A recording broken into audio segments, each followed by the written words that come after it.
another video. Kachanu ahunglhung zo se kahin limo ve tu ni khwa hi vlog tha khan inavat video hi in ti chu he la Flipkart mama a kathil order khat hon chu ahunglhung in unboxing kahin bolding hi in ti chu Kachanu kisil na kung bathtub khat order ka bolen hi le to ahunglhung hi in ti chu hoinam ipitinam ti chu unboxing kahin bolding hi in ana ve khom hite vale hong pitango. Okay guys, it's here. Wow, it's so huge. Cái gel size nó alin zo in. Chị in. Chị là affordable baby birthday kit in. Literal Olive Company ako na in. Chị cái hình hòn đinh hi. Ano về hite guys. Lan na.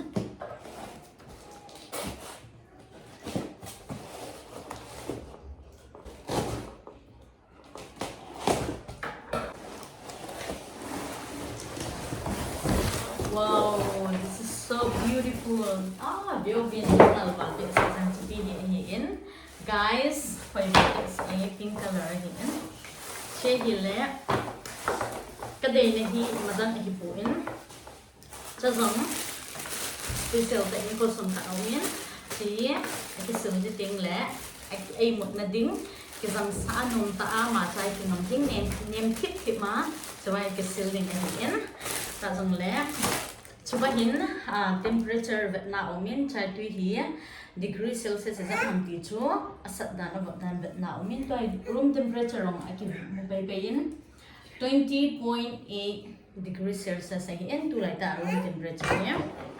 Now sa na sa ko paano ko ay ho chu kay unboxing go ka abat no le chai ni hile pas te ni chela setup guide hi in chi about dan ban nei step by step ma ki mu hi in chi setup guide hi in ano koi da udin ta so la chwa hi water outlet na chi hile water outlet hi in tui sa do na hi in cha hi close ki boi ta ki bol chi hile a handle hi in wa hi thun lo hi in zo ting le ano ve wi tem ka thun lo the hi na mo tu ta dia chị ta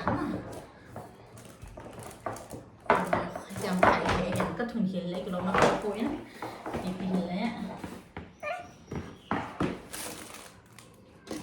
a stand tại miếng tại here 1 2 3 wow this is all chị tại guys cái túc chạy zingin Kachanu adinga hoy chatting intan. Kahit and tip ti building intan.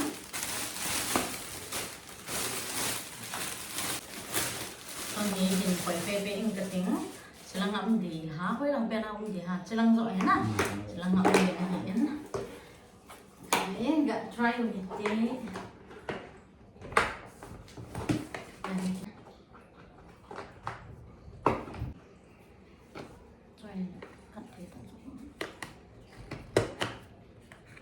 Di na chứ nào chơi tan apa na một sợ ding here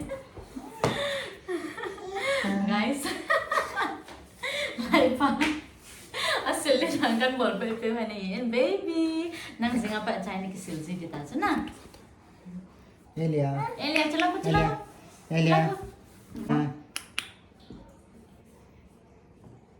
chalo ko beto mo kare Elia Idang do halo 4 pen ni. Cái này Amazon sang Flipkart jadi thì có order so hanin. Ta dùng lại cái online na til order ni kadai na khat ni amuna ai chi a hi le. Now san one ke zun hai ta first cry hi ta mimi hi ta ti zong na thilo am tam thei le singin. Offer price on almost equal. Chibang hi aman ta to 3k hi in 45% offer price sang la zu ma kana cho ron hi in chibang hi bet ma bangin tunan hung hung hi ta in bet ma bangin ahoi le singa guys chi na cho pi thei hi bazar ki cho an lang hi le sang la zu ma ki mu loading hi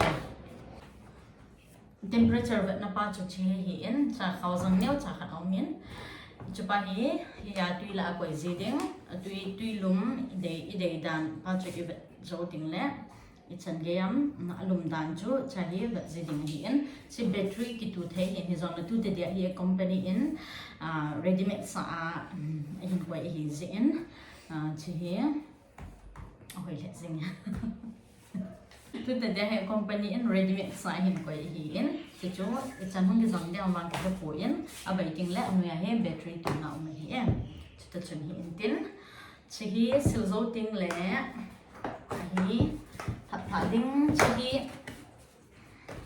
dạ tê tê đi thì nó vào hiệp bộ in giống vậy mình hiện dinh in thì hiệp bộ đinh tại vì hiện kiện gì á nó giống là ba ngày nó giống là tại khai thế hiện space đủ lô đi thì này hiện tại mình nhiều trả bộ lá khai thế hiện thì vậy là khai hiện thì có bộ giống mà này là bao trong kiểu muốn sát kia nó sát bao trong này thì cái bộ nó sao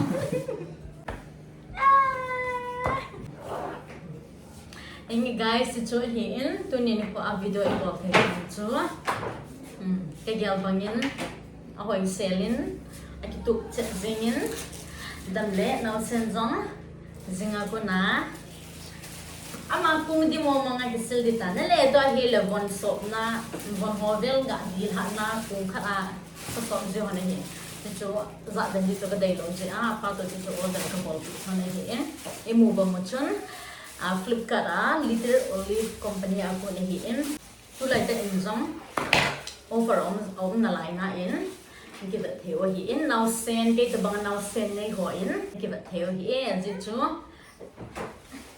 live pa hoi ta again unboxing hoi ta ka hin bol a hi in hoi dan ta jong le a unique dan hong chu he ta vin te chu na ne ki order hi in ka vlog dong a chai chen ho zo si na chung mai ki pa thu ka hin say see you guys bye bye da chila ba see you guys see you guys in my next video. Bye bye. Ta xong lại chụp here. Tuy halut na. Hello. Sorry. I don't